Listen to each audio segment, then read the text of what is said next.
तो शेतकरी जमिनीला नतमस्तक झाला, त्या आईला नतमस्तक झाला. आणि मग मामांनी आपल्या हातातली काठी घेतली आणि 3 वेळेला जमिनीत रोवली. जमीन दुभंगली आणि जमीन दुभंगून जमिनीतून एक गाठोडं बाहेर आलं, पैशाचं. आणि जसं गाठोडं बाहेर आलं तसं तो शेतकऱ्याला सांगितलं, हे दादा, अरे घे ते गाठोडं, त्यातून जेवढं तुला पैसे पाहिजेत ना तेवढं घे. त्या शेतकऱ्यानं ते गाठोडं सोडलं आणि त्या गाठोड्यामधलं किती रुपये घ्यावेत, मोजून 1000 रुपये घेतले. प्रामाणिकपणा किती बघा, मोजून 1000 रुपये घेतले. मामानं सांगितलं, मामा बस झालं. मामांनी सांगितलं, अरे बस झालं काय म्हणतोय, तुला अजून सुद्धा इथून पुढे सुद्धा तुला पैसे लागणार आहेत. ते पैसे तुला सगळं घे, सगळं गाठोड तुला ठेव. पण त्या शेतकऱ्याने सांगितलं, नाही मामा, हे गाठोडं माझं नाही, याच्यावर माझा अधिकार नाही, मला नको ते गाठोडं. काय प्रामाणिकपणा आहे. मग मामांनी सांगितलं, गाठण मार, त्या गाठोड्याची गाठण मारली. आणि मग पुन्हा एकदा आपल्या हातातली काठी खाली जमिनीत 3 वेळा रोवली. जमीन दुभंगली आणि जमीन दुभंगल्याबरोबर ते पैशाचं गाठोड जमिनीत गेलं. म्हणजे मामा आपल्या भक्ताचे काय करतात, उपकार करतात. आणि मग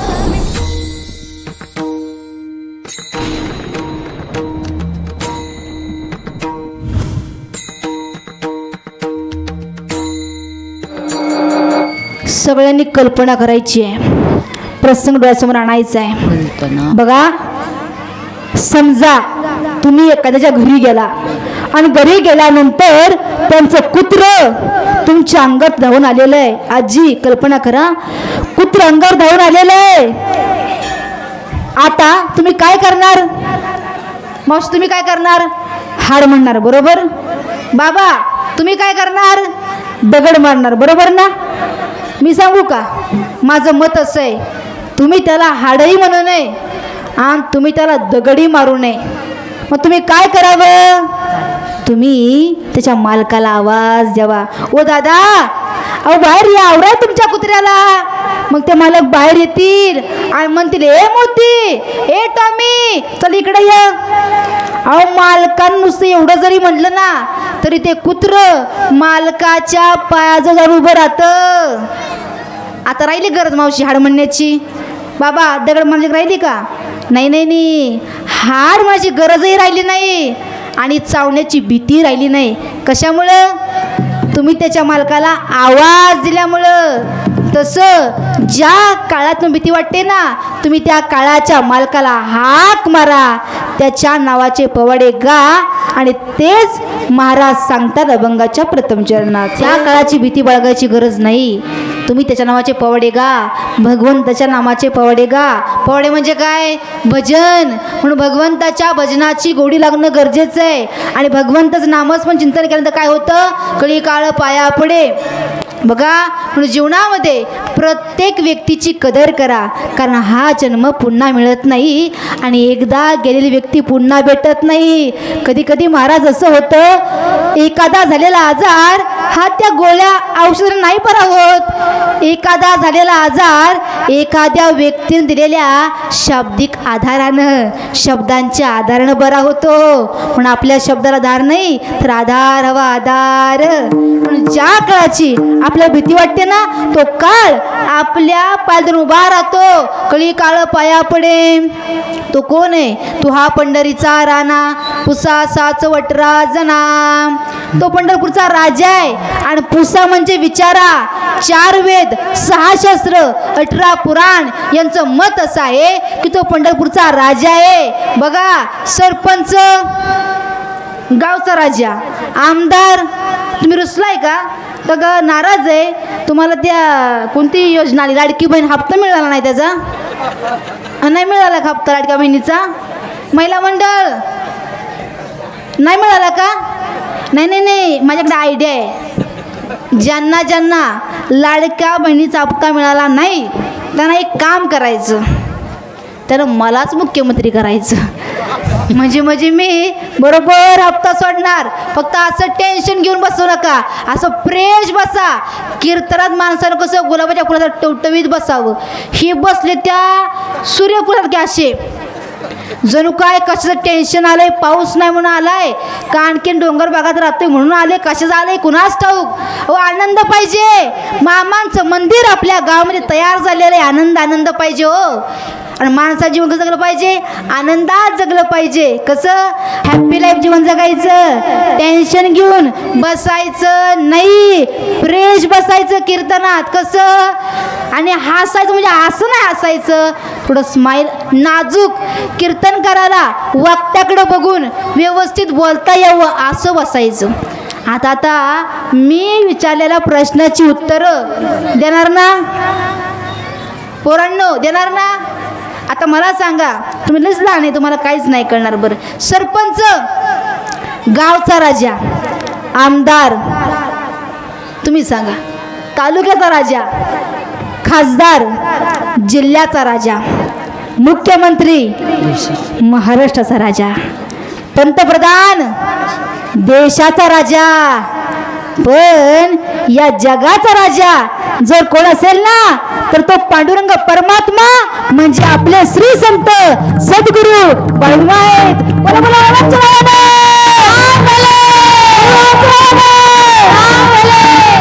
मग त्यांचं नामस्मरण नामचिंतन केल्यानंतर काय होतं, ते आपल्या समोर एका सेवकाप्रमाणे हात जोडून उभे राहतात. चिंतिता जयासी भुक्ती मुक्ती कामारी दासी. कोण म्हणाल महाराज, अहो आम्हाला भोगही नको आणि आम्हाला मोक्षही नको, आम्हाला कुठं जायचंय, आम्हाला वैकुंठाला जायचंय. आणि वैकुंठाला जायचं असेल तर तपश्चर्या करावी लागेल. एक जन्मा जन्मोनी ब्रह्मकर्मा, 100 वेळा ब्राह्मण कुळात जन्म घ्यावे लागतात आणि 100 वेळा अश्वमेध यज्ञ करावे लागतात, तेव्हा कुठं वैकुंठ मिळतं. वैकुंठ मिळणं एवढं सोपं नाही, पण महाराज म्हणतात एवढं दुर्लभ असणारं वैकुंठ सुद्धा तुम्हाला त्या भगवंताच्या नामचिंतनाने नामस्मरणाने सहज आणि सुलभ मिळाल.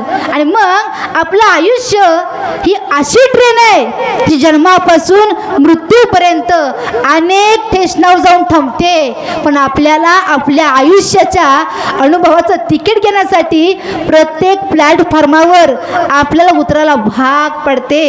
हवं विश्वास किती छोटासा शब्द आहे हो. तो विश्वास शब्द वाचायला गेला ना की 1 सेकंद लागतो. विश्वास शब्द विचार करायला गेलं तर 1 मिनिट लागतो, समजला तर दिवस लागतो, आणि विश्वास सिद्ध करायला संपूर्ण आयुष्य लागतं. पण सिद्ध केलेला विश्वास गमवायला 1 क्षण देखील लागत नाही. म्हणून महाराज म्हणतात त्या पांडुरंग परमात्म्याचं नाव असं अंतकरणापासून या मनापासून उच्चारलं ना की सहज वैकुंठाला जाता येतं. वैकुंठाशी जावे तुका म्हणे ज्याच्या नावे, ही ताकद नाम सामर्थ्याची आहे. म्हणून कीर्तनात बसल्या बसल्या तुकोबाऱ्यांनी जे धन तारलं, त्या धनाचा सांभाळ जर आपल्याला आपल्या आयुष्यामध्ये करायचं असेल ना तर काय करावं लागेल, आपल्याला भजन करावं लागेल. काय करावं लागेल, भजन. मग भजन करण्याकरिता ह्यांनी काय केलं पाहिजे, असे हात वरती केले पाहिजेत. सर्वांनी हात वरती करायचेत. केलं, वा वा वा. प्रॅक्टिकल दाखवू, असे सरळ आजी असं असं, वा वा वा वा. तुम्ही सुद्धा मागचे वा वा वा, असं असं करा एकदा, वा. हा ह्यांचं सगळे बरं का, तुम्ही दिसणारे कॅमेरामध्ये, आणि जरा स्माईल द्या, व्यवस्थित आपण दिसलो पाहिजे कॅमेरामध्ये. टीव्हीवर तुम्ही दिसणारे बरं, टीव्हीवरती मग सर्व व्यवस्थित बसायचंय, व्यवस्थित हसायचंय. हा हातवरती केलं, मग येऊ का जरा ते त्याकडे खाली जाऊन चहा पिऊन तेवढ्या वेळात. हा जायला अर्धा तास, यायला अर्धा तास, होम मिनिस्टर कार्यक्रम हितच. असं होऊन देणार नाही, कारण आमच्या बारकुदांनी सांगितलं ताई वेळेत कीर्तन संपवा, कारण महिलांना आमच्या होम मिनिस्टर कार्यक्रम खेळायचा आहे, लवकर आव का. बरं मग हात का खाली घेतलं, केलं का. हा आता आपल्याला काय करायचंय, हातानं नामस्मरण आणि मुखानं टाळी वाजली, बरोबर ना. झोपली की काय जाग्यात ना, हातानं नामस्मरण आणि मुखानं टाळी, बरोबर ना? तुम्ही बरोबर म्हणला किंवा आता नाही, तुम्ही रेंजमध्ये नाही मला असं वाटतंय. बाबा काय रेंजमध्ये नाहीत बघा. आले आले रेंजमध्ये आले, रेंज आली आली आली, टावर आला आला. हा आता काय करायचं,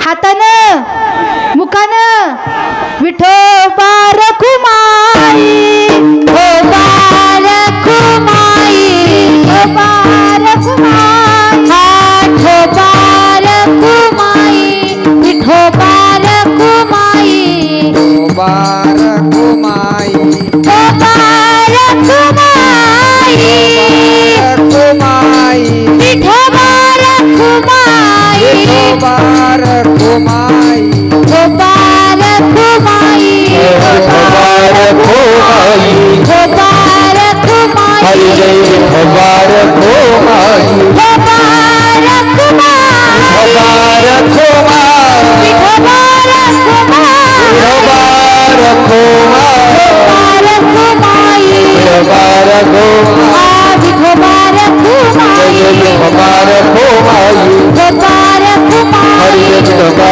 रखुमाई, हरि जय जय जय हरि जय जय, हरी जय जय आई.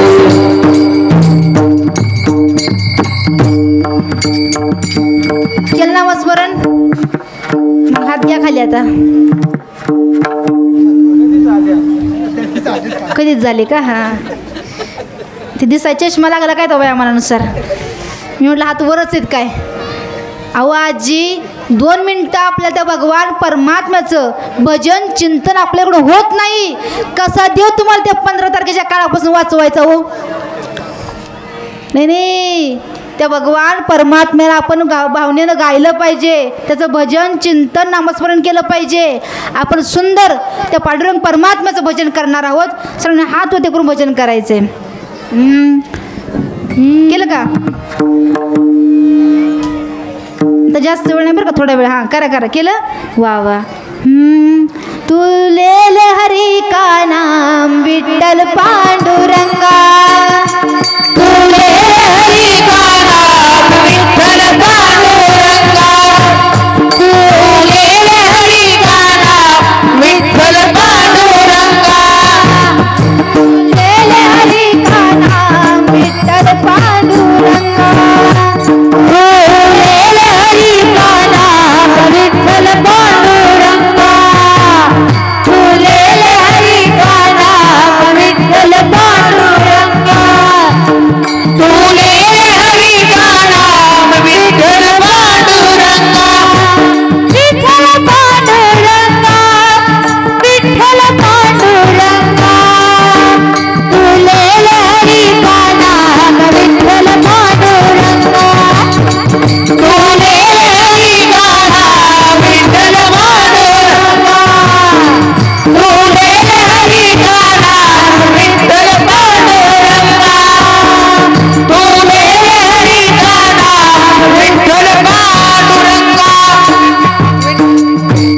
घ्या खाली, घ्या आता, घ्या. घेतलं का? वा वा वा. तुम्हाला वाटेल की मामांची भक्ती केल्यानंतर मला काय मिळेल. मामांचं वाक्य आहे, तुम्ही माझी नित्यानं भक्ती करत राहा. आणि जर तुम्ही माझी नित्यनेमाने भक्ती करत राहिला ना, तर हा बाळू धनगर तुम्हाला मेवा दिल्याशिवाय राहणार नाही. एक ना एक दिवस तुमची इच्छा मी नक्कीच पूर्ण करणार. मग तुम्ही म्हणाल ताई असं कोण आहे का हो की ज्याची मामाने इच्छा पूर्ण केली आहे? ऐकून जा. कर्नाटक प्रांतातले गरीब कुटुंब आणि त्या गरीब कुटुंबातला एक गरीब धनगर शेतकरी, आणि त्या शेतकऱ्यावरती 1000 रुपयांचं कर्ज झालं. किती? 1000 रुपयांचं. आणि ते कर्ज झाल्यानंतर अनेक प्रयत्न केले, अनेक कष्ट केले, पण त्याला कर्ज फेडल एवढं पैसे त्याला काय मिळत नव्हते. म्हणून त्याला टेन्शन यायला लागलं, काय करावं काय करावं, पैसे कसे फेडावेत. मग त्याला कोणतरी सांगितलं, बाळूमा नावाची कोणतरी व्यक्ती आहे, ती खूप दयाळू आहे, खूप कृपाळू आहे, ती प्रत्येकावरती दया करते, प्रत्येकाला मदत करते. आणि योगायोगानं त्या शेतकऱ्याला कळालं की आपल्या शेतामध्ये, आपल्या रानामध्ये उद्याच काय येणार आहे, मामांची मेंढरं येणार आहेत. आणि जसं कळालं तसा आनंद झाला. आणि आनंद झाला, दुसऱ्या दिवशी सकाळी लवकर उठला आणि दुसऱ्या दिवशी सकाळी लवकर उठून त्या शेतामध्ये जाऊन बसला. वाट बघतोय, मामा आत्ता येतील, मामा मग येतील. आणि बरोबर सायंकाळच्या ठीक 4 वाजता शेतामध्ये जाऊन बसलेला आहे. आणि सायंकाळी ठीक 4 वाजता मामांची मेंढरं आली शेतामध्ये. आणि शेतामध्ये मेंढरं आल्याबरोबर हा शेतकरी धावतच मामांच्या चरणाजवळ गेला, नतमस्तक झाला, गयावय करू लागला, रडू लागला. आणि मामांना सांगू लागला, मामा अहो आतापर्यंत फक्त तुमची ख्याती ऐकून होतं मामा, पण तुमचं चरण स्पर्श करण्याची कधी संधी मला मिळाली नाही. आणि आज तो योग आला मामा. मम्मी असं ऐकू नये, तुम्ही अनाथांची माय आहे, गरिबाची माय आहे. मामा माझ्यावरती 1000 रुपयांचं कर्ज झालंय मामा, तेवढं तुम्ही 1000 रुपये मला द्या. मामांनी सांगितलं, रे हा पैका आहे, हा पैका झाडाला पिकतो काय? आधी शेतामध्ये कष्ट करावं, घाम गाळावा, पैसा कमावा आणि त्यातून घराची उपजीविका करावी. त्या शेतकऱ्यांनी सांगितलं, मामा आम्ही सगळं केलं हो, सगळे प्रयत्न केले, सगळं कष्ट करून बसलो आहे, पण पैसे काही मिळत नाही, माझं कर्ज काही फिटत नाही, काय करावं मामा? मामांनी सांगितलं, ही जमीन कुणाची आहे? माझी मामा. काय म्हणतो तिला? काळी आई म्हणतो मामा. मग ऐक, त्या आईचा नियम आहे, ती आई आपल्या लेकराला कधी उपाशी ठेवत नाही. ती आई एक वेळ स्वतः उपाशी राहील, पण ती आई आपल्या लेकराला कधी उपाशी ठेवत नाही ना, तिला आई म्हणतात. काय म्हणतो तिला? काळी आई म्हणतो मामा मी तिला. काळी आई म्हणतो ना, आई म्हणतो ना तिला तू आई. मग एक काम कर, त्या जमिनीला नतमस्तक हो. तो शेतकरी जमिनीला नतमस्तक झाला, त्या आईला नतमस्तक झाला. आणि मग मामांनी आपल्या हातातली काठी घेतली आणि 3 वेळेला जमिनीत रोवली. जमीन दुभंगली आणि जमीन दुभंगून जमिनीतून एक गाठोडं बाहेर आलं, पैशाचं. आणि जसं गाठोडं बाहेर आलं तसं तो शेतकऱ्याला सांगितलं, ए दादा अरे घे ते गाठोडं, त्यातून जेवढं तुला पैसे पाहिजेत ना तेवढं घे. त्या शेतकऱ्यानं ते गाठोडं सोडलं आणि त्या गाठोड्यामधलं किती रुपये घ्यावेत बाबा, किती रुपये घ्यावेत? हा, मोजून 1000 रुपये घेतले. प्रामाणिकपणा किती बघा, मोजून 1000 रुपये घेतले. मामांना सांगितलं, मामा बस झालं. मामांनी सांगितलं, अरे बस झालं काय म्हणतोय, तुला अजून सुद्धा इथून पुढे सुद्धा तुला पैसे लागणार आहेत, ते पैसे तुला सगळं घे, सगळं गाठोड तुला ठेव. पण त्या शेतकऱ्याने सांगितलं, नाही मामा हे गाठोडं माझं नाही, याच्यावर माझा अधिकार नाही, मला नको ते गाठोडं. काय प्रामाणिकपणा आहे. मग मामांनी सांगितलं, ते गाठण मार, त्या गाठोड्याची गाठण मारली.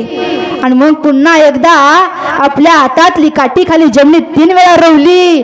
जमीन दुभंगली आणि जमीन दुभंगल्याबरोबर ते पैशाचं गाठोड जमिनीत गेलं. म्हणजे मामा आपल्या भक्ताचे काय करतात, उपकार करतात. आणि मग